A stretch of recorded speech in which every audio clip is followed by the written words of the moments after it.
दोस्तों नमस्कार, welcome back. This is Nishant और आज इस वीडियो में हम लोग इंडियन एक्सप्रेस, द हिंदू और हिंदुस्तान के पटना एडिशन के इम्पॉर्टेंट न्यूज़ को कंसिडर करेंगे, उस पर एनालिसिस करेंगे और आपके एग्जामिनेशन पॉइंट ऑफ व्यू से क्या इंपॉर्टेंट है वो हम डिस्कस करेंगे।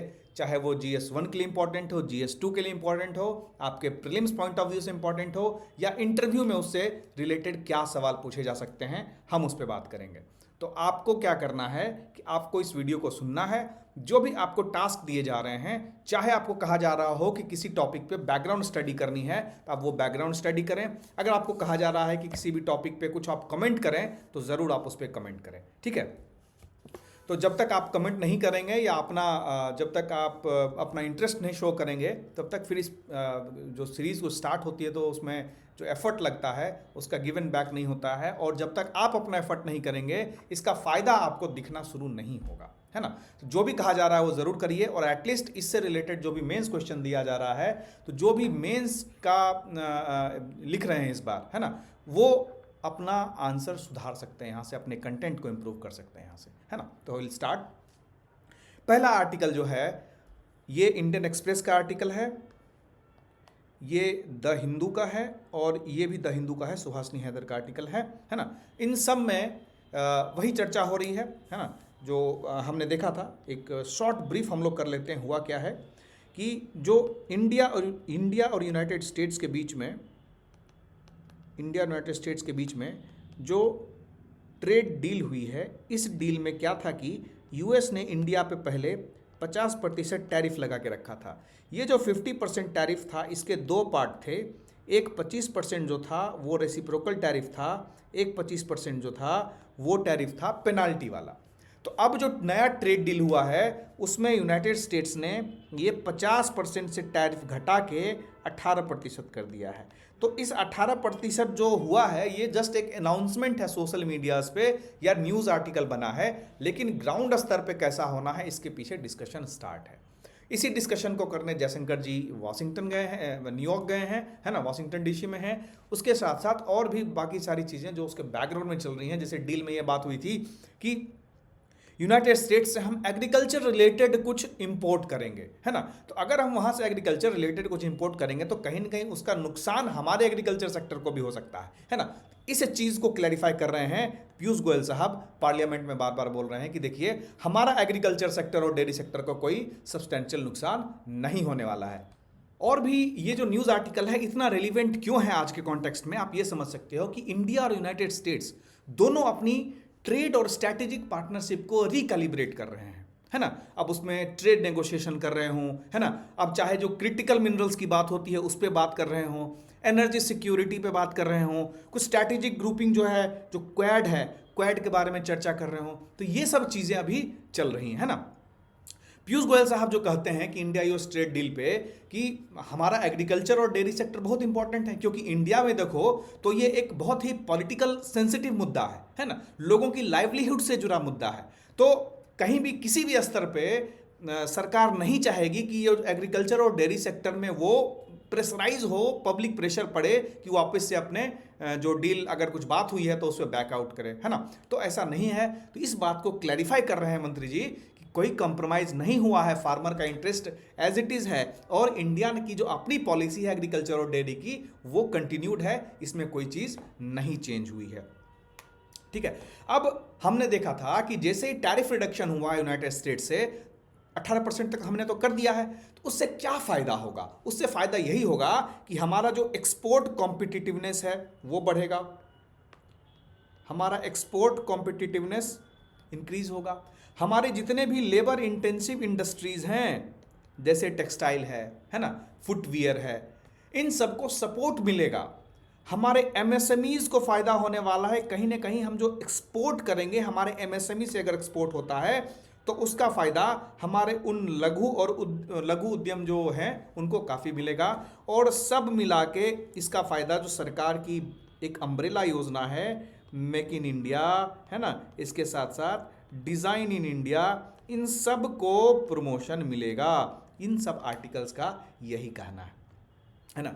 सरकार हमेशा से इसमें पुश इन कर रही है कि हम जो भी काम कर रहे हैं नेशनल इंटरेस्ट को लेके कर रहे हैं, और हमेशा हमारा एम्फेसिस ये है कि हम किस पे काम करें, सेल्फ रिलायंस पे काम करें, है ना, आत्मनिर्भरता पे काम करें। हम कहीं ना कहीं जब जो भी हमारा डील होता है उसका जो फोकस एरिया होता है कि हम जो भी डील करें उसमें एम्प्लॉयमेंट जनरेशन को सबसे फोर फ्रंट पे रखें। हमारा जो एक्सपोर्ट है वो एक्सपोर्ट का ग्रोथ होता रहे, राइट। तो गवर्नमेंट ने ये क्लैरिफाई किया इन सब मुद्दों पे कि एनर्जी सिक्योरिटी और स्ट्रैटेजिक गुड हमारा एकदम प्राइम फोकस है, राइट। तो इसमें जो जयशंकर जी गए हैं, है ना, क्वाड कॉपरेशन पे और बाकी चीज़ों पे बात करने, उसमें यही चीज़ें मेंशन्ड है, राइट। इसके साथ साथ जो एक बहुत इंपॉर्टेंट मुद्दा है क्रिटिकल मिनरल्स का, उस पर बात हुई है कि जो क्लीन एनर्जी ट्रांजिशन हम लोग करना चाहते हैं, है ना, चाहे हम सेमीकंडक्टर मैन्युफैक्चरिंग में आगे बढ़ना चाहते हैं, चाहे हम डिफरेंट स्ट्रैटेजिक टेक्नोलॉजीज में अपने आप को फोरफ्रंट पे रखना चाहते हैं, तो उसके लिए सबसे इंपॉर्टेंट क्या है, उसके लिए सबसे इंपॉर्टेंट होता है क्रिटिकल मिनरल्स। और कहीं ना कहीं भारत को, है ना, भारत को इसका फ़ायदा मिलने वाला है ना, इस डील का फ़ायदा मिलने वाला है कि क्रिटिकल मिनरल्स का हम इंपोर्ट कर पाएंगे। क्रिटिकल मिनरल्स के का अगर हम जब तक खेप हमारे पास नहीं आएगी तब तक हम इन चीज़ों के बारे में, जैसे क्या हमने बात की, क्लीन एनर्जी का ट्रांजिशन, फिर सेमीकंडक्टर मैन्युफैक्चरिंग, उसके बाद आपका हो गया इसमें जो स्ट्रैटेजिक टेक्नोलॉजीज़ हैं उसके बारे में। तो इंडिया और यूनाइटेड स्टेट्स दोनों चाह रहे हैं कि हमारा जो ओवर डिपेंडेंस हो गया था लिमिटेड सप्लायर्स पे, है ना, कि कोई एक सामान मंगवा रहे हैं तो एक ही जगह से मंगवा रहे हैं, उस पे ओवर डिपेंडेंस नहीं होना। हम अपनी जो सप्लाई चेन है, हमारी जो सप्लाई चेन है उसको हम और ज़्यादा रिसेलिएंट करें, उसको और ज़्यादा डाइवर्सिफाई करें, राइट। तो इसी मुद्दे पर बात हुई है। फिर यहाँ पे बात क्वाड की बात चल रही थी, तो क्वाड में क्या सब किया जा सकता है जो जयशंकर जी ने वहाँ डिस्कस किया होगा, किन सब चीज़ों पे मुद्दा बन सकता है जो इम्पोर्टेंट है। सबसे पहला तो एनर्जी सिक्योरिटी, है ना, घूम फिर के वहीं आ जाते हैं हम लोग, एनर्जी सिक्योरिटी हो गया। फिर इकोनॉमिक सिक्योरिटी, जो इकोनॉमिक सिक्योरिटी है उसका सबसेट है एनर्जी सिक्योरिटी, तो आप दोनों में मान सकते हैं। फिर किस तरह से हम टेक्नोलॉजी अपग्रेडेशन की दिशा में काम करें, है ना, जब तक टेक्नोलॉजी अपग्रेडेशन नहीं करेंगे, जब तक हम अपनी टेक्नोलॉजी को स्टैंडर्डाइज नहीं करेंगे, तब तक हम इंप्रूव नहीं कर सकते हैं स्ट्रैटेजिक सेक्टर्स में।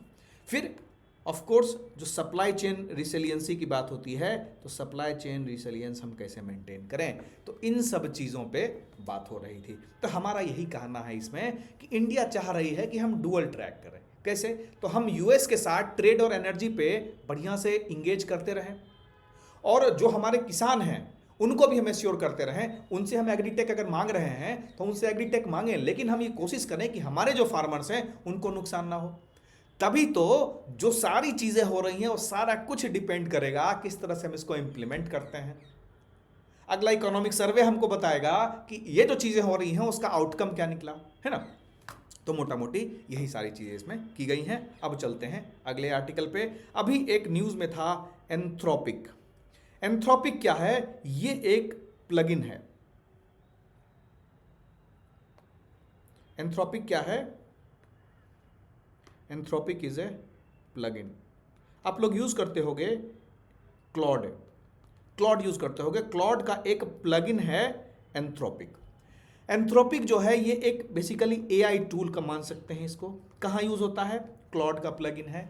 ये क्या किया है कि ये डिज़ाइन करता है कि जो भी आपका रूटीन काम है जिसमें काफ़ी मैन पावर इन्वॉल्व होता था, जैसे कॉन्ट्रैक्ट चेक करना, नॉन डिस्क्लोजर एग्रीमेंट रिव्यू करना, लीगल समरीज को पढ़ना, स्टैंडर्ड ड्राफ्टिंग टास्क जो है ना, बेसिकली जो लोगों का इन हाउस लीगल प्रोसीजर था उसको ये सिंप्लीफाई करता है। वो कहता है कि हम आपको जनरेट करके सब दे देंगे। कितना चैट जीपीटी देखो आपकी ज़िंदगी को आसान कर दिया, राइट। तो इसके कारण क्या हुआ कि यूएस के बहुत सारे स्टॉक और इवन इंडिया के जो मेजर आईटी कंपनीज के स्टॉक हैं काफ़ी गिरे। यूएस में तो 10-10, 15-15% और 20-20% गिरा है। इंडिया में उतना नहीं हुआ, 7 से 10%, 12% तक इंडिया में भी स्टॉक्स गिरे हैं यहाँ के सॉफ्टवेयर सेक्टर पे, क्योंकि इन सारी चीज़ों के लिए पहले सॉफ्टवेयर हायर किया जाता था, है ना, सॉफ्टवेयर बनाया जाता था। अब यही काम एक सिंपल एआई टूल कर रहा है।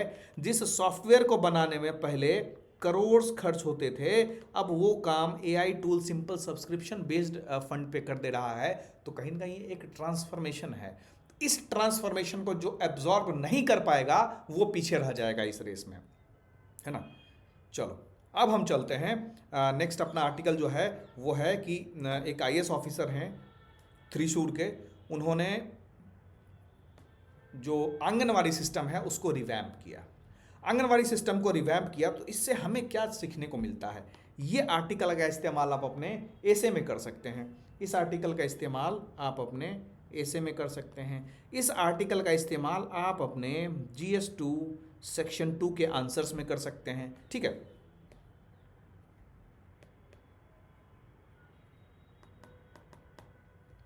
इसके अलावे इसका इस्तेमाल आप जब भी इंटरव्यू देने जाते हैं तो आपको अगर पूछा जाए कि आप क्या चेंजेस करेंगे ऐसा, तो इस भाई साहब ने जो किया है आप उसको रेप्लिकेट कर सकते हैं थोड़ा आगे पीछे करके। तो ये आर्टिकल आपके इंटरव्यू के लिए भी काफ़ी इंपॉर्टेंट हो जाता है। अब एक एक करके देखो आर्टिकल में उन्होंने क्या लिखा है। जब वो डिस्ट्रिक्ट कलेक्टर बनते हैं थ्रिसूर के, तो वो आंगनवाड़ी सेंटर में बहुत रिवैम्प करने की कोशिश करते हैं। वहाँ वहाँ लाइब्रेरीज सेटअप करते हैं वो, है ना। वहाँ की जो बेसिक इंफ्रा है, बेसिक इंफ्रास्ट्रक्चर है, उसको बढ़ाते हैं, क्योंकि इंफ्रास्ट्रक्चर बढ़ेगा तभी जाके वहाँ पे बच्चे आएंगे और आंगनवाड़ी सेंटर का जो मूल मोटिव है वो फुलफिल हो पाएगा, है ना। तो जो integrated child development services scheme है women and child development department के लिए, आंगनवाड़ी पे काम करने के लिए जो बनाया गया है, कहीं ना कहीं ये जब बचपन से पले बढ़े तो उसी आंगनवाड़ी सेंटर से रिलेटेड था इनका, तो आगे चल के जब अफसर बनते हैं तो उसी को इम्प्रूव करने में काफ़ी कुछ काम करते हैं। In the less than 2 years he has launch child centric and community oriented development programs in anganwadi, और जिसमें है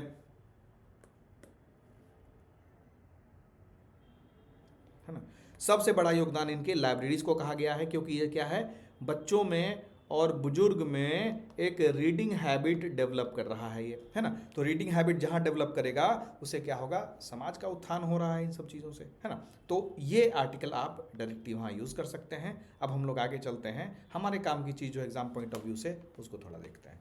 अब है इस आर्टिकल को लिखा है सी रंगराजन साहब ने। आप नोट अगर यूज़ करते हैं, जो कैश है, कैश पे देखो सी रंगराजन का साइन रहता था, तो फॉर्मर गवर्नर रह चुके हैं रिजर्व बैंक ऑफ इंडिया के, और दूसरे DK श्रीवास्तव हैं। इन्होंने फिस्कल कंसोलिडेशन पे थोड़ा डिस्कशन किया है, ठीक है। फिस्कल कंसोलिडेशन किसको लेके, जो अपना यूनियन बजट आया है, यूनियन बजट आया है, कौन से साल का आएगा, ये 2026-27 का जो यूनियन बजट आया है उस पर चर्चा कर रहे हैं। यूनियन बजट पे चर्चा कर रहे हैं। ये कह रहे हैं कि गवर्नमेंट की जो स्पेंडिंग प्रायोरिटीज़ हैं, है ना, गवर्नमेंट की जो स्पेंडिंग प्रायोरिटीज़ हैं और जो डेफिसिट टारगेट्स हैं, इसका मतलब क्या है कि सरकार जिस चीज़ में पैसा खर्च करना चाहती है और उस खर्च करने के बाद एक्सपेंडिचर माइनस इनकम जब कैलकुलेट होता है, जिसको हम डेफिसिट बोलते हैं, तो ये एक्सपेंडिचर माइनस इनकम कितना होना चाहिए वो काफ़ी क्रेडिबल है, ऐसा ये दोनों जो ऑथर हैं वो ऐसा कह रहे हैं। लेकिन अभी भी सरकार को कुछ चीज़ों में थोड़ा ध्यानपूर्वक होने की ज़रूरत है और एक बैलेंस बनाने की ज़रूरत है। तो बेसिकली 3 एरियाज़ को रिमार्क करते हैं इसमें, देखोगे तो ये 3 एरियाज़ जो हैं वो कहते हैं कि हम ग्रोथ एम्बिशन जो है आपका, ग्रोथ एम्बिशन के साथ आप किस तरह फिस्कल डिसिप्लिन बना पाएंगे। मतलब आप ग्रोथ तो अचीव करना चाहते हैं, लेकिन ये फिस्कल डिसिप्लिन भी आप तोड़ नहीं सकते। फिर डेट सस्टेनेबिलिटी, अगर आप कर्ज लेके चलते हैं तो आप कर्ज को कैसे चुकाएंगे, कर्ज के साथ कैसे आगे बढ़ेंगे और कर्ज और स्पेंडिंग में आप कैसे बैलेंस करेंगे, इसकी बात इस आर्टिकल में की गई है, ठीक है। तो आप जानते हैं कि भारत 2047 तक एक डेवलप्ड नेशन बनने की दिशा में काम कर रहा है और ये बजट भी उसी डायरेक्शन में एक बहुत अच्छा कहें तो एक लीप फॉरवर्ड है। कैसे, तो जो इम्पॉर्टेंट फैक्टर्स हैं जो इंडिया को डेवलप्ड इकोनॉमी बनने में सहायक होगा वो है मैन्युफैक्चरिंग सेक्टर, फिर है जो क्रिटिकल मिनरल्स हैं वो, फिर सेमीकंडक्टर्स, है ना, इसके साथ साथ जो एमएसएमईज और ऑफ कोर्स वो मैन्युफैक्चरिंग में आ गए। तो इन सब चीज़ों पे इस बजट में काफ़ी डिटेल से चर्चा की गई है। ठीक है, तो उसके साथ साथ सरकार ने एक और चीज़ किया है कि अपना जो रिवेन्यू एक्सपेंडिचर है, अपना जो रिवेन्यू एक्सपेंडिचर है, मतलब वैसा खर्च जो जिससे आपको लॉन्ग टर्म में फ़ायदा नहीं मिलने वाला है, इसको रिड्यूस किया गया है। तो ये एक बहुत अच्छा सिंबल माना जाता है और कैपिटल एक्सपेंडिचर को इन्होंने बढ़ाया है, इंक्रीज किया है। मतलब ये शॉर्ट टर्म ऑब्जेक्टिव ना देख के लॉन्ग टर्म ऑब्जेक्टिव देख रहे हैं, बड़ा गेम खेल रहे हैं। ये सोच रहे हैं कि 2047 तक अगर हमको भारत को एक विकसित इकोनॉमी बनाना है तो हमको अभी से छोटे छोटे स्टेप्स लेने पड़ेंगे और वैसे स्टेप्स लेने पड़ेंगे जो हमको विकसित भारत बनाने में एक बहुत ही सहयोगी रहेगा। राइट, तो अगर कैपिटल एक्सपेंडिचर की बात करें तो आप ऑब्जर्व करना, तो जब कोविड-19 आया था उससे पहले हम लोग काफ़ी कैपिटल एक्सपेंडिचर करते थे, लेकिन उसमें इतना तहस नहस हुआ, इतनी चीज़ें बर्बाद हुई कि हमारा जो पूंजी लगाने का जो तरीका था उसमें थोड़ा ट्रांसफॉर्मेशन आया। जो कम हो रहा था 2021-22 के बाद अचानक से बढ़ गया, लेकिन फिर बढ़ते बढ़ते फिर सैचुरेशन तो आ ही जाता है और उसके बाद धीरे स्लो डाउन थोड़ा होने लगा था। लेकिन हमने इस बार से क्या किया है कि, और बेसिकली वो सिंगल डिजिट पे चला गया था, लेकिन इस बार से हमने फिर से उसको ट्रैक पे लाने की कोशिश की है, क्योंकि वही जो है हमें लॉन्ग टर्म में के लिए ग्रोथ मोमेंटम दे सकता है जो हमको आगे हेल्प करेगा, है ना। तो इसी चीज़ पे बात की गई है। फिर इन्होंने जो 16th फाइनेंस कमीशन है इससे रिलेटेड कुछ बातें की हैं कि जो सेंटर स्टेट का फिस्कल डायनेमिक्स है उसमें कैसे इम्बैलेंस हुआ है थोड़ा सा, कि जो 16th फाइनेंस कमीशन है इसके कारण स्टेट को फाइनेंसेस जो हैं थोड़े कम मिलेंगे, है ना, क्योंकि जो रिवेन्यू डेफिसिट ग्रांट है उसमें रिडक्शन हुआ है। तो जो स्टेट है उसके पास ज़्यादा फिजिकल स्पेस नहीं बचेगा, उनके पास ज़्यादा फिजिकल स्पेस नहीं बचेगा खर्च करने के लिए, इनोवेटिव तरीके नहीं अपना पाएंगे वो। और चूंकि सेंटर के पास बाय डिफ़ॉल्ट हमेशा रिसोर्सेज ज़्यादा होते हैं, तो सेंटर को थोड़ा सा और एफर्ट लेना था स्टेट के लिए हमको रिसोर्सेज देने के लिए। ठीक है, अब जो फिजिकल कंसोलिडेशन की बात होती है कि आपका जो खर्चा हो रहा है, फिजिकल कंसोलिडेशन मतलब क्या होता है, आपका जो खर्चा हो रहा है उस खर्चे को थोड़ा सा कम करें, है ना। आप जो फिजिकल एक्सपैंड कर रहे थे उसको थोड़ा सा आप दबाइए, है ना। तो ऐसा टारगेट किया गया है कि देखोगे कि 2027-28 तक इन्होंने कहा है कि हम जो फिजिकल डेफिसिट है उसको 3% तक अचीव कर लेंगे। ऑफ कोर्स डेप्ट लेवल भी हमारा उस हिसाब से बढ़ रहा है, मे बी कि ये पेस थोड़ा स्लो हो, लेकिन हम कोशिश करेंगे कि हम जो हमारा टारगेट है डेप्ट फ्री होने का, या कहें तो डेप्ट फ्री तो कंप्लीटली एक यूटोपियन कॉन्सेप्ट ही है, क्योंकि अगर डेप्ट रहेगा तभी हम ग्रोथ भी कर पाएंगे, बट ये 3% का जो ग्रोथ टारगेट है वो काफ़ी अचीवेबल है। ठीक है, अब चलते हैं हम अगले आर्टिकल पे जो कि एक न्यूक्लियर डिटरेंस से रिलेटेड है। प्रियंजलि मलिक का आर्टिकल है जो न्यूक्लियर पॉलिटिक्स और सिक्योरिटी पे लिखती हैं, है ना। तो ये मैटर क्यों करता है, ये आर्टिकल ऐसा क्यों लिखा गया है, तो इसका कॉन्टेक्स्ट समझो कि अभी देखो पावर राइवलरी काफ़ी चल रही है ना, चाहे चाइना हो, यूनाइटेड स्टेट्स हो, है ना, इंडिया इंडो पैसिफिक में हो, मिडिल ईस्ट हो, वहाँ पे ईरान है। तो इन सब चीज़ों को देखते हुए ये आर्टिकल लिखा गया है कि न्यूक्लियर डिटरेंस जो है किस तरह से आपके जियोपॉलिटिक्स को शेप करता है। आप इसका इस्तेमाल कर सकते हो अगर GS1 सेक्शन 2 में कोई क्वेश्चन आए तो, GS2 सेक्शन 2 में कोई क्वेश्चन आए, इकोनॉमिक्स एंड ज्योग्राफी, या सेक्शन 3 में न्यूक्लियर से रिलेटेड क्वेश्चन आए, तो न्यूक्लियर वाले में एक डाल सकते हो कि किस तरह से आपकी न्यूक्लियर टेक्नोलॉजी जो है आपके जियोपॉलिटिक्स को भी प्रभावित करती है ना।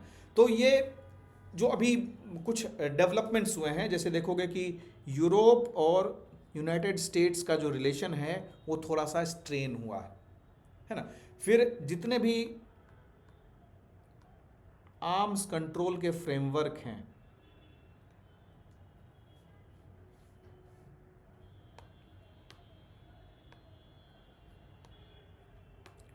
जितने भी आर्म्स कंट्रोल के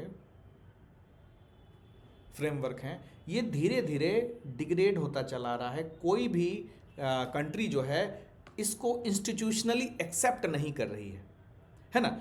तो इस कारण से चूंकि इसका डिक्लाइन हो रहा है और जो बड़ी पावर है यूरोप यूएस उनके बीच में स्ट्रेन हुआ है, तो अभी जो न्यूक्लियर डिटरेंस है ये बहुत बड़ा एक कंसेप्ट वापस से उभर के आ रहा है वर्ल्ड में as a central security concept के रूप में, क्योंकि यही एक चीज है जो आपको बचा सकता है। क्योंकि सेंट्रली जो आर्म्स कंट्रोल फ्रेमवर्क्स थे वो तो कहीं ना कहीं डिग्रेड हो रहे हैं। अब चाहे नेटो की ही बात कर लो, है ना, नेटो में पार्टिसिपेटेड कंट्री जो है वो छोड़ने की कोशिश कर रहे हैं, या यूरोप अपना जो कंप्लीट, आगे बात करेंगे उस पर हम लोग, किस तरह से अपना सिक्योरिटी आर्किटेक्चर फिर से सोच रहा है कि हम चीज़ों को उसमें बदलें।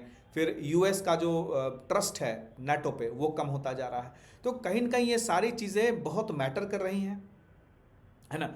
और अभी ग्रीनलैंड वाला जो इतना मसला हुआ है, ग्रीनलैंड वाला जो इतना मसला हुआ है, और यूरोप का जो ट्रस्ट था यूनाइटेड स्टेट्स पे, है ना, वो बिल्कुल कम होता जा रहा है। तो ये न्यूक्लियर डिटरेंस अभी काफ़ी समझ में आ रहा है लोगों को कि ये एक बहुत बड़ा साधन है जिसके तहत हम अपनी सिक्योरिटी को, स्टेटस को मेंटेन रख सकते हैं।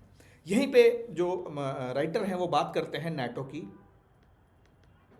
तो नेटो कब फाइंड हुआ था? नेटो को 1949 में फाउंड किया गया था, और यूरोप के लिए उस समय जो लड़ाई चल रही थी, जो कोल्ड वॉर चल रहा था सोवियत और यूएस के बीच में, या कहें तो जो दो खंड बटा हुआ था, उसमें तो साथ में हो गया था वर्ल्ड वॉर 2 में, लेकिन उसमें जो दो खंड बटा हुआ था जिसमें इंडिया किसी का भी पार्ट नहीं था, यूरोप को सिक्योरिटी गारंटी यूनाइटेड स्टेट्स ने दी थी, और वही था एक बेस नाटो बनाने के लिए। तो अब जो है धीरे धीरे यूएस का लीडरशिप नाटो के अंदर वीक हो रहा है, क्योंकि डोनाल्ड ट्रंप प्रोटेक्शनिज्म ला रहे हैं और यूरोप को कहीं ना कहीं अपने आप को अलग थलग महसूस कर रहा है। तो इसलिए न्यूक्लियर डिटरेंस फिर से अभी डिबेट में आ रहा है कि अब अगर फिर से पॉलिटिकल प्रेशर आया, हम पे इकोनॉमिक क्वेरसन आया, यूरोप सोचता है यूनाइटेड स्टेट्स की तरफ से, तो क्या हम उसके साथ नाटो को कंटिन्यू कर सकते हैं? ये एक बहुत बड़ा सवाल बनता है, और इस सवाल का जवाब आपको न्यूक्लियर डिटरेंस में ही मिलेगा कि अगर हमारे पास न्यूक्लियर वेपन रहेगा तब हम दूसरे देश हमसे डरेंगे, है ना। एक बहुत बढ़िया कहावत भी है कि क्षमा शोभती उस भुजंग को जिसके पास गरल हो, उसका क्या जो दंतहीन विषहीन विनीत सरल हो, है ना। तो अगर सांप है कोई, अगर उसमें विष ना हो तो फिर मतलब नहीं, कोई डरेंगे नहीं उससे। तो सिमिलर न्यूक्लियर डिटरेंस है। अगर आप एक कंट्री हैं, अगर आप न्यूक्लियर कैपेबल कंट्री हैं, अगर आपने न्यूक्लियर वेपन स्टैब्लिश किया है, तो अगर आप वो शो नहीं करेंगे तब तक आप कैसे डरेंगे लोग आपसे? ठीक है। तो जो सेकेंड वर्ल्ड वॉर हुआ था, उसके बाद जो न्यूक्लियर टेक्नोलॉजी का यूज़ भी किया था यूनाइटेड स्टेट्स ने, तो जब कंट्री दो कंट्री कंप्लीट डिवास्टेट हो जा रही हैं, दो प्रोविंसेस किसी कंट्री के, तो उसी समय बात शुरू हुई। उसके साथ साथ जो लड़ाई हुई थी तो बात शुरू हुई थी कि किस तरह से हम आर्म्स कंट्रोल कर सकते हैं, किस तरह से हम नॉन प्रोलिफरेशन पे बात कर सकते हैं। नॉन प्रोलिफरेशन, देखो ये सब कीवर्ड्स हैं, जब इस्तेमाल करना न्यूक्लियर का कोई सवाल आए तो, है ना। तो हम आर्म्स कंट्रोल की बात कर रहे थे, हम नॉन प्रोलिफरेशन की बात कर रहे थे कि आर्म्स कोई कंट्री प्रोड्यूस ना कर पाए, अगर कोई प्रोड्यूस करता है तो उसको रिस्ट्रिक्ट किया जाए। लेकिन आज के टाइम पे देखोगे तो ये सारा फोकस शिफ्ट हो गया कि कौन सी कंट्री के पास कितना वेपन है, कितना स्टॉक पाइल है, किसकी डिलीवरी कैपेबिलिटी सबसे ज़्यादा है, किसकी डिलीवरी कैपेबिलिटी, कौन से मिसाइल की सबसे ज़्यादा है, कौन सा मिसाइल या कौन सी टेक्नोलॉजी सबसे ज़्यादा डिटरेंस क्रिएट कर पा रही है। तो एक ट्रांजिशनल शिफ्ट हुआ है कि जब हम रोकने की बात करते थे और आज हम बात करते हैं कि किसके पास कितना वेपन है, उस वेपन की क्या कैपेबिलिटी है और उस वेपन से कितना सॉफ्ट पावर क्रिएट हो रहा है, राइट। तो कहीं ना कहीं हम एक ऐसी दिशा में जा रहे हैं, हम हिस्टोरिकली तो कोशिश किए थे कंट्रोल करने का, लेकिन अब हम फिर से वही जंग वाले दौर में जा रहे हैं, राइट। तो ये जो आर्म्स कंट्रोल का जो कंप्लीट इंफ्रास्ट्रक्चर है वो क्रम्बल हो रहा है। अब याद करो, एक स्टार्ट ट्रीटी साइन हुई थी, ये स्टार्ट ट्रीटी एक्सपायर होने को है ना। जो स्टॉक पाइल कम किए गए थे न्यूक्लियर कंट्रोल आर्किटेक्चर के हिसाब से, वो अब फिर से लोग बढ़ाने लगे हैं, है ना। यूएस ने कुछ कम किया था, है ना, रशिया चाइना भी अपने स्टॉक पाइल को ऑप्टिमाइज कर रही थी, अब फिर से वो अपने आर्सेनल को मॉडर्नाइज कर रही है। चाइना अपने न्यूक्लियर इन्वेंट्री को काफ़ी तेज़ी से बढ़ा रहा है, और बाकी जितने भी हम देख रहे हैं कि लड़ाई झगड़ा चल रहा है, यूक्रेन में चल रहा हो, ईरान वाले में चल रहा हो, तो कितनी ही बार एक दूसरे कंट्रीज एक दूसरे को न्यूक्लियर थ्रेट दे चुके हैं। ठीक है, तो अगर कोई कंट्री न्यूक्लियर थ्रेट देता है और वो न्यूक्लियर पावर्ड है तो डर तो लगेगा ही उससे, है ना। और कोई कितना, एक बात और इससे समझ में आता है कि कोई कितना भी न्यूक्लियर पावर्ड हो, रशिया तो न्यूक्लियर पावर्ड है, लेकिन अभी भी यूक्रेन ने मिलिट्री डिफीट एक्सेप्ट नहीं किया है अपने, भले टेरिटोरियल लॉसेस हुए हों उसके लेकिन अभी भी हार उसने एक्सेप्ट नहीं करी है। तो यहां पे सवाल उठ जाता है कि क्या जो न्यूक्लियर डेटरेंस की हम लोग बात करते हैं, या बेसिकली जो डेटरेंस की बात करते हैं, या जो डेटरेंस की बात हो रही है, ये एग्जिस्ट करता भी है क्या, है ना।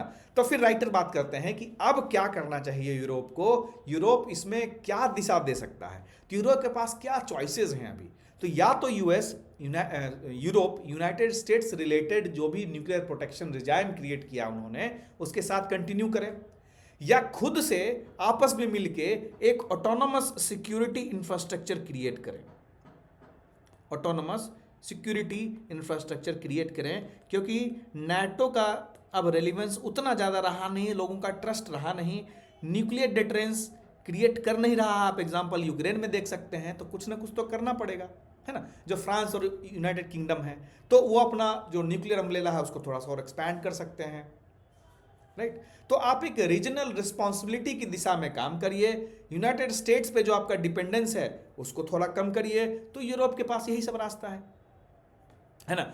तो हम इसमें क्या समझ सकते हैं, आपको जब भी इसमें वे फॉरवर्ड देना हो तो कभी भी आप इसमें यह नहीं कहें कि न्यूक्लियर प्रोलिफरेशन को बंद करना चाहिए, बट आप ये कहें कि न्यूक्लियर डेटरेंस की जो थिंकिंग है, न्यूक्लियर को जो एक डेटरेंस का माध्यम समझा जाता था, उसका थॉट चेंज हुआ है, ट्रांसफॉर्म हुआ है, क्योंकि पॉलिटिकल कॉन्टेक्स्ट भी चेंज हुआ है, ग्लोबल राइवलरी इंटेंसिफाई हो रही है, न्यूक्लियर वेपन फिर से स्ट्रैटेजिक अपना बेस बना रहा है। तो ये ज़रूरत है कि एक security infrastructure, global security infrastructure create किया जाए, या ग्लोबल इंफ्रास्ट्रक्चर नहीं, क्या था यहाँ पे, सिक्योरिटी फ्रेमवर्क क्रिएट किया जाए, ग्लोबल सिक्योरिटी फ्रेमवर्क क्रिएट किया जाए। ये जो ग्लोबल सिक्योरिटी फ्रेमवर्क है, जो लूज हो रही हैं आर्म्स कंट्रोल फ्रेमवर्क, उनको साइडलाइन करें, उनकी जगह पे काम करें, और हम एक सर्टेन सिक्योरिटी पॉलिसी देखें, क्योंकि आगे चलने वाले टाइम पे हम ये चीज़ें और ज़्यादा कॉम्प्लेक्स होती जाएंगी, तो वो भी हम थोड़ा टैकल करने की कोशिश करें, ठीक है। तो बेसिकली हम इसमें यही सोच सकते हैं कि न्यूक्लियर डेटरेंस जो है ग्लोबल सिक्योरिटी थिंकिंग की दिशा में अब थोड़ा सा कम पड़ गया है। अब इसको चूंकि पावर रियलिटीज़ जो हैं शिफ्ट हो रही हैं, ग्लोबल पावर शिफ्ट हो रहे हैं, अब हमें मूव करनी चाहिए एक ग्लोबल सिक्योरिटी फ्रेमवर्क की दिशा में, जहां से हम कुछ अचीव करने का सोच सकते हैं। तो ये आर्टिकल मोटा मोटी वही है। हम काफ़ी डीप में सिक्योरिटी एनालिसिस हमने कर लिया, जितना आपके एग्जाम पॉइंट से रिलेवेंट नहीं भी है, लेकिन आपको इसमें काफ़ी इंटरनेशनल रिलेशन से रिलेटेड जो भी चीज़ें हैं वो काफ़ी कुछ समझ में आई होंगी। समय बहुत हो गया और आर्टिकल बहुत है, हम थोड़ा सा आगे बढ़ेंगे। यूजीसी रेगुलेशन से रिलेटेड जो कुछ भी चल रहा है उसके बारे में हम थोड़ा सा डिस्कशन कर लेंगे। रिसेंटली देखो, जो यूजीसी का रेगुलेशन था उसको सुप्रीम कोर्ट ने क्या किया, सुप्रीम कोर्ट ने स्टे कर दिया। जो 2026 का रेगुलेशन था, सुप्रीम कोर्ट ने ये कहा कि आपका जो रेगुलेशन है उसमें काफ़ी एम्बिगिटी है, वो काफ़ी पोटेंशियल मिसयूज़ होने का खतरा उसमें बहुत ही ज़्यादा है। ये बात कौन कह रहा है, ये बात सुप्रीम कोर्ट कह रहा है। तो अंटिल फर्दर ऑर्डर्स जो आपका 2026 वाला रेगुलेशन था उसको नल एंड वॉइड करार दिया जा रहा है, और नल एंड वॉइड अभी उसको स्टे कर दिया जा रहा है, और अभी जो 2012 वाला रेगुलेशन है वही चलेगा। तो बेसिकली यूजीसी करना क्या चाही थी इसमें, तो यूजीसी ने क्या किया था कि एक इक्विटी रेगुलेशन फ्रेम किया था कि जो हायर एजुकेशनल इंस्टीट्यूशंस हैं उसमें हम इक्वालिटी कैसे लाएं, किस तरह से हम कैंपस में जो डिस्क्रिमिनेशन होता है, उस डिस्क्रिमिनेशन को कम किया जाए। और ऑलरेडी 2012 का जो रेगुलेशन था बात करता था डिस्क्रिमिनेशन को, उसने डिफाइन किया था, इक्वल अपॉर्चुनिटी सेल की बात करता था, और डिफरेंट जो ग्रीवांस रिड्रेशल मैकेनिज्म्स हैं जो ग्रीवांस रिड्यूशल मैकेनिज्म्स हैं उनकी बात करता था, लेकिन 2026 में उसको और ज़्यादा स्टिंजेंट कर दिया गया था, है ना। और कुछ कास्ट बेस्ड डिस्क्रिमिनेशन भी हुआ था और उसके कारण पिटिशन डाला गया था कि जो 2012 का रेगुलेशन है वो उतना सख्त नहीं है, उसको मजबूत करिए। सुप्रीम कोर्ट ने ही ये चीज़ कहा था। तो यूजीसी ने रिव्यू किया और अपना रिवाइज रेगुलेशन किया, है ना। लेकिन इसमें कुछ कंट्रोवर्सी हो गई। ये कंट्रोवर्सी ये हुई कि जो कास्ट बेस्ड डिस्क्रिमिनेशन था, है ना, जो कास्ट बेस्ड डिस्क्रिमिनेशन का जो ड्राफ्ट प्रिपेयर किया गया वो कहा गया कि किसके अगेंस्ट है, एससी के अगेंस्ट है, एसटी के अगेंस्ट है, और एक नया टर्म इन्होंने ऐड किया कि ये ओबीसी के अगेंस्ट भी कास्ट बेस्ड डिस्क्रिमिनेशन हो सकता है। और कास्ट बेस्ड डिस्क्रिमिनेशन करेंगे कौन इसके अगेंस्ट में, तो जो भी जनरल या अनरिजर्व्ड कैटेगरी से हैं वो ही इनके खिलाफ कर सकते हैं। तो ये जो डेफिनेशन बताया गया, ये जो रेगुलेशन बताया गया, ये कहा गया कि वन साइडेड है। क्यों भाई वन साइडेड है? तो ज़रूरत थोड़ी है कि सिर्फ जनरल और अनरिजर्व भी इनके अगेंस्ट में कास्ट डिस्क्रिमिनेशन करेंगे। हो सकता है इनके अंदर ही कोई एक दूसरे को कास्ट बेस्ड डिस्क्रिमिनेशन करने लगे, है ना। तो एक ऐसा प्रजम्पशन किया गया कि जो परपिट्रेटर है वो जरूर इसी सब क्लास से होगा, राइट। उसके साथ साथ जो अगर कंप्लेन कोई करता है तो झूठा कंप्लेन कर दिया, कोई फॉल्स कंप्लेन कर दिया, अगर कोई अपना बदला निकालना चाह रहा है तो उसके अगेंस्ट में कोई सेफगार्ड्स नहीं लिए गए थे, कोई सेफगार्ड्स जो है वो मिसिंग थे उससे, है ना। तो ये मेजर पॉइंट था यूजीसी का। तो उसके बाद सुप्रीम कोर्ट ने इसको रोका। तो इसमें कौन कौन से कॉन्स्टिट्यूशनल प्रिंसिपल्स इन्वॉल्व हैं? इसमें आर्टिकल 14 इन्वॉल्व है, आर्टिकल 15 इन्वॉल्व है। आर्टिकल 14 क्या कहता है? Equality before law and equal protection of laws. Article 15 क्या कहता है? Prohibits discrimination by the state on the specific grounds, और स्पेशल प्रोविजन देता है एससी एसटी और ओबीसी को कि आप उनके इक्विटी के लिए कुछ भी प्रोविजंस कर सकते हो। तो कहीं ना कहीं एक बैलेंस बनाने की कोशिश की जा रही थी कि किस तरह से हम फॉर्मल इक्वालिटी को इंश्योर करते हैं और सब्सटैंटिव इक्वालिटी यानी जो हिस्टोरिकली डिसएडवांटेज्ड ग्रुप हैं उनको हम किस तरह से एक सेम लेवल पे, सेम तबके पे लाते हैं, सेम पोजीशन पे लाते हैं। तो इसमें जो इंडियन एक्सप्रेस क्या कह रहा है इसमें, ये एक बेसिकली जो एडिटोरियल स्टेटमेंट है, इसमें सरकार अर्गू करती है, इनका पॉइंट है, सरकार अर्गू करती है कि जो कास्ट बेस्ड डिस्क्रिमिनेशन है वो काफ़ी एसिमेट्रिक है। जो एससी एसटी और ओबीसीज हैं उनको काफ़ी स्ट्रक्चरल डिसएडवांटेजेस हैं, इसलिए कास्ट बेस्ड डिस्क्रिमिनेशन को एक डिस्टिंक्ट कैटेगरी में ही रिकॉग्नाइज करना काफ़ी जस्टिफाइड है। लेकिन ये साथ में एक्नॉलेज भी किया कि हो सकता है हमने मिसयूज़ के लिए, इसको प्रिवेंट करने के लिए हमने कुछ सेफगार्ड्स नहीं डाले, हम इसमें एम्बिगिटी को कम करने के लिए कुछ चीज़ें नहीं डाले। अब आपको ये समझना होगा कि जो हायर एजुकेशनल इंस्टीट्यूशंस हैं उसमें क्या होना चाहिए, जो भी यूनिवर्सिटीज़ हैं उसका सबसे मेन फंडा यही होता है कि उसमें इंक्लूजन की बात होनी चाहिए हमेशा, है ना, समावेशी होना चाहिए। वो फ्री एक्सप्रेशन को, जो फ्री स्पीच है ना, हमारे जो थॉट्स हैं, हमारे जो फ्री एक्सप्रेशन है वो वहाँ इंश्योर होना चाहिए और किसी भी तरह का आइडेंटिटी बेस्ड कॉन्फ्लिक्ट नहीं होना चाहिए। तो इसको करने की दिशा में हो सकता है सरकार थोड़ा ओवरबोर्ड चली गई हो, और है ना, तो सरकार को ज़रूरत है कि आप ऐसे रेगुलेशंस बनाएं जो आप प्रॉपरली स्टेक होल्डर से कंसल्टेशन करें, उनका सब लोगों से बात करें, सब लोगों को ऑनबोर्ड करें। अब देखो, एक परिवार है, उसमें एक आदमी गुस्सा होता है, एक आदमी खुश हो जाता है, लेकिन टाइम के साथ फिर उसको साथ बिठा के बनाना पड़ता है, नहीं तो एक दरार क्रिएट होता जाएगा और जो आप हिस्टोरिकली इनजस्टिस की बात करते हैं वो कंटिन्यूड होता चला जाएगा। ठीक है, अब देखते हैं आगे सुप्रीम कोर्ट का इसमें क्या जजमेंट आएगा। बट खैर, हमारा क्या है कि कहीं भी कभी भी सरकार को डिस्क्रिमिनेशन अगर किसी का हो रहा है तो उसको ख़त्म करने की दिशा में तो काम करना ही चाहिए, लेकिन ये भी समझना चाहिए कि आप जो रेगुलेशन ला रहे हैं उसको डिफाइन कैसे कर रहे हैं, आप उसको इंस्टीट्यूशनलाइज कैसे कर रहे हैं, और आप जो रेगुलेशन बना रहे हैं आप कैसे इंश्योर कर रहे हैं कि सिर्फ जो वल्नरेबल है वो प्रोटेक्ट तो होंगे ही, ये कॉन्स्टिट्यूशनल जो इक्वालिटी है, जो आर्टिकल 14 वाली बात है, उसको तो प्रोटेक्ट करे ही। इसकी जो मिसयूज़ की बात होती है कि वो कैसे प्रिवेंट हो, तभी आप बैलेंस बना पाएंगे, है ना, कॉन्स्टिट्यूशनल बैलेंस बना पाएंगे। That means ensuring equity without ambiguity, है ना, प्रोटेक्शन विदाउट प्रिजुडिस। और चूंकि इंडिया का जो हायर एजुकेशन सिस्टम है वो आने वाले टाइम पे इंडिया के लिए एक बहुत मील का पत्थर साबित होने वाला है, इसलिए ज़रूरी है कि वहाँ पे जब तक इंक्लूजन, फ्री स्पीच, एक्सप्रेशन लाना है तो इन सब चीज़ों को सरकार को ध्यान में रखना पड़ेगा और एक बैलेंस व्यू से आगे बढ़ना पड़ेगा, इंस्टीड ऑफ बीइंग एक तरफ का, एक दिशा में न चलने। अब कुछ हम लोग लेते हैं जो बिहार के इंपॉर्टेंट आर्टिकल्स हैं कि राज्य के 55 संस्थान जो है सेंटर ऑफ एक्सलेंस बनेंगे। फिर कजरा सौर परियोजना से बिहार को 185 मेगावाट बिजली मिलेगी।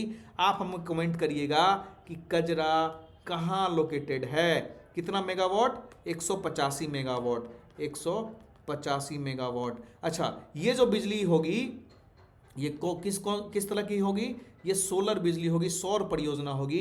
तो आप ये भी कमेंट करिए, पहले तो आप कमेंट करेंगे कि कजरा कहाँ है, इसके साथ आप कमेंट करेंगे कि बिहार में कजरा के साथ साथ और कौन से जगह पे solar generation power plant establish किए जा रहे हैं। बिहार में डिफेंस कॉरिडोर बनेगा, इसकी बात कर रहे हैं उप मुख्यमंत्री जी। डिफेंस कॉरिडोर का क्या मतलब होता है, देखोगे उत्तर प्रदेश में एक डिफेंस कॉरिडोर बना है। इसमें क्या होता है कि जो डिफेंस इक्विपमेंट है वो बनाए जाएंगे, है ना। इसके जो प्राइवेट कंपनीज है वो सरकारी कंपनीज के साथ कोलैबोरेशन करके कुछ काम करेंगे, तो डिफेंस कॉरिडोर बनेगा, तो हमारा इकोनॉमी बूस्ट होगा। अगर इस दिशा में काम किया जा रहा है तो बिहार के लिए बहुत ही स्वर्णिम समय है आने वाला है ना। बिहार की बिजली कंपनी आईपीओ लाएगी, इसका मतलब कि वो जो स्टॉक एक्सचेंजेस है उसमें इनलिस्ट हो जाएगी। जब लिस्ट होगी तो उसमें लोग पैसा लगा पाएंगे और वो फंड उठा पाएगी मार्केट से, कैपिटलाइज कर पाएगी अपने नाम को, है ना। वैशाली में उत्तर भारत का सबसे बड़ा औद्योगिक हब स्टैब्लिश होने वाला है। इससे पहले कहाँ था, गया जी में। गया जी का कौन सा एरिया है, डोभी में औद्योगिक हब जो है वहाँ ऑलरेडी बन रहा था। अब आते हैं why are Meta and WhatsApp facing a judicial ultimatum. बहुत ही बढ़िया आर्टिकल है ना, जो सुप्रीम कोर्ट ऑफ इंडिया, कल ही हमने इसको डिस्कस किया था कि मेटा व्हाट्सएप जो है डेटा शेयरिंग प्रैक्टिसेस पे सुप्रीम कोर्ट ने उनसे कुछ सवाल पूछे थे कि यूजर कंसेंट जो है इस डिजिटल प्लेटफॉर्म इकोसिस्टम पे क्या जेन्युइन है या जबरदस्ती वाला है, यानी कोएर्सिव है। तो सुप्रीम कोर्ट ने इसके लिए क्लियर अल्टीमेटम दिया है कि आइदर आप यूजर डेटा को शेयर करना बंद करिए या कंप्लीट डिसमिशल हो जाएगा, आप आउट जाइए, आप रहिए ही मत यहाँ पे, है ना। तो व्हाट्सएप ने 2021 में क्या किया था, जैसा आर्टिकल बता रहा है ना, यहाँ पे देखो। तो व्हाट्सएप ने क्या किया था, 2021 में एक पॉलिसी लाई थी, एक प्राइवेसी पॉलिसी लाई थी, टेक इट और लीव इट पॉलिसी, है ना। इस टेक इट और लीव इट पॉलिसी से व्हाट्सएप जो है अपना डेटा अपनी पेरेंट कंपनी मेटा यानी फेसबुक को शेयर कर पाती। तो यूजर एक्सेप्ट कर सकते थे पॉलिसी को या फिर आप व्हाट्सएप यूज करना ही बंद कर दें। आप बताइए आज के टाइम पे कौन व्हाट्सएप यूज करना बंद करेगा, जस्ट इस प्रिटेक्स्ट के लिए कि आपने उनकी पॉलिसीज को एक्सेप्ट नहीं किया। तो ये तो कोएर्सन मेजर है ना, आप तो जबरदस्ती कर रहे हैं उनको। तो इसका जो केस है वो गया था कंपटीशन कमीशन ऑफ इंडिया को। कंपटीशन कमीशन ऑफ इंडिया बहुत अच्छा काम कर रही है आजकल, देखोगे जो झूठ फरेब है कोचिंग वालों का, है ना, वो सब बाहर कर रही है। वो ज़रूरी भी है करना, नहीं तो इंटरव्यू को फाउंडेशन बैच बना के सब बेचते हैं और बोलते हैं हमारे यहाँ से इतना सिलेक्शन हुआ। खैर, तो कंपटीशन कमीशन ऑफ इंडिया ने कहा कि व्हाट्सएप को ऑलरेडी एक डोमिनेंट पोजीशन प्राप्त है। अब उस डोमिनेंट पोजीशन में प्राप्त करने के कारण इसका यूजर बेस बड़ा है, लोग इस पर डिपेंडेंट हो गए हैं। आप उस यूजर डिपेंडेंस का अब्यूज ना करें, इसके कारण इनको एक हैवी फाइनेंशियल पेनाल्टी भी लगाई गई थी, है ना। अब मेटा गुस्सा जाता है और मेटा बोलता है अरे तुम्हारा बात हम कैसे सुन लें, हम जाएंगे अपीलेट ट्रिब्यूनल। अपीलेट ट्रिब्यूनल जाते हैं, वहां भी इन पे एब्यूज ऑफ डोमिनेंस का ही जो चार्ज है वो अपहेल्ड हो जाता है और पेनाल्टी भी जो इस पे लगी थी फाइनेंशियल पेनाल्टी वो भी रिटेन हो जाती है। और डेटा शेयरिंग 5 साल का डेटा शेयरिंग का इनका था, 5 इयर्स का, कि हम डेटा शेयरिंग होगा, उसको भी वो लोग साइडलाइन कर देते हैं कि आप कंसेंट ले रहे हैं, कैसे जबरदस्ती कंसेंट ले रहे हैं, है ना। तो इन सब चीज़ों पे बात हुई तो अल्टीमेटली केस पहुंचा सुप्रीम कोर्ट। सुप्रीम कोर्ट ने कहा कि हमको पेनाल्टी भी नहीं लगनी चाहिए और कोएर्सिव कंटेंट पे जो फाइंडिंग्स है ये गलत है। लेकिन चीफ जस्टिस ने कहा कि opting out of WhatsApp is like opting out of the country, है ना।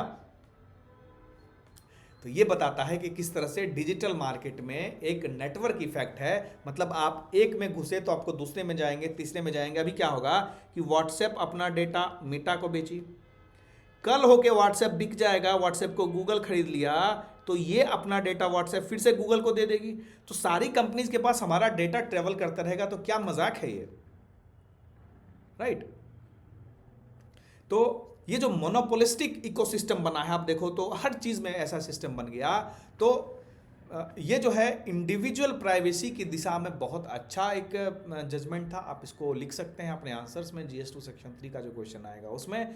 और किस तरह से इंडिया को और ज़्यादा डिजिटल लिटरेसी की दिशा में काम करने की ज़रूरत है। यानी जो ट्रांसपेरेंसी अगर कोई कंपनी करेगी, हम ट्रांसपेरेंसी दे रहे हैं, ज़रूरी नहीं है कि वो ट्रांसपेरेंसी को आप समझ पाएँ। बहुत सारे उसमें टेक्निकल टर्म्स ऐसे होंगे जो आप कितना भी आप इन्फॉर्म्ड सिटीजन रहें, लेकिन फिर भी वो आप समझ नहीं पाएंगे और आप उससे नेविगेट करना मुश्किल हो जाएगा। आप उसको एक्सेप्ट नहीं करेंगे तो आपको सर्विस से बाहर कर देगा, राइट। तो यहाँ पे एक जुडिशरी ने अल्टीमेटम दिया कि आप मेटा को कहा कि आइदर आप एक एफिडेविट डालिए कि आप जो डेटा शेयरिंग की आपकी प्रैक्टिस है इसको कम करेंगे, या फिर आप बाहर जाने के लिए तैयार रहिए, है ना। और ये जो पूरा सब कुछ चला, ये सिर्फ मेटा और व्हाट्सएप की बात नहीं है, एक कंप्लीट इकोसिस्टम की बात है कि डिजिटल मोनोपोली में किस तरह से आप कंसेंट लेते हैं। जो फ्री सर्विसेज का नैरेटिव है वो कैसा बनाया जाता है, आपको फ्री में दिया जाता है कुछ, उसके बदले में आपसे क्या वसूला जाता है, आपके पर्सनल डेटा की इकोनॉमिक वैल्यू क्या है ना। इन सब चीज़ों पे बहुत फोकस करता है जजमेंट, और बहुत इससे एक नया स्तर पे ले जाने की चीज़ है। जो भी हमारा DPDP एक्ट आया था, डेटा प्रोटेक्शन बिल आया था, उसको भी एक लेवल और ऊपर ले जाने की ज़रूरत है। इस जजमेंट से हमें ये पता लगता है। तो इसमें अगर हम एक न्यूट्रल पॉइंट ऑफ व्यू बना के सोचें कि क्या हुआ, तो कोर्ट ये डेटा ड्राइवन जो इनका बिजनेस मॉडल है उसको बैन नहीं कर रही है। आप ये क्वेश्चन कर रही है कि क्या आप सही में यूजर को कंसेंट दे रहे हैं करने। अब तो आप कहिए ना कि नहीं, हम रहना चाहते हैं लेकिन हम डेटा शेयरिंग नहीं करना चाहते, आप ऑप्शन दीजिए उसको। आप कंपटीशन का गलत यूज मत करिए। और आप जब इंडिया में रह के काम करें तो इंडिया के अगेंस्ट में इंडिया की चीज़ों को आप इस तरह से कैसे कर सकते हैं। तो क्या जो मोनोपोली है, क्या ये सिर्फ कंपनीज की चॉइस है या कस्टमर्स जो हैं उनकी भी चॉइस है। तो ये चीज़ इस इशू में जाहिर हुआ। तो आज के जो न्यूज़पेपर एनालिसिस हमारा है, काफ़ी लगता है 40-45 मिनट होने वाला है। तो इसमें हमने काफ़ी सारी चीज़ें डिस्कस की, डिटेल से डिस्कस की। तो आपको इससे रिलेटेड जो भी कुछ डॉक्यूमेंट्स हैं वो हमारे टेलीग्राम चैनल पे मिल जाएगा, है ना। मिलते हैं कल नए वीडियो के साथ। धन्यवाद।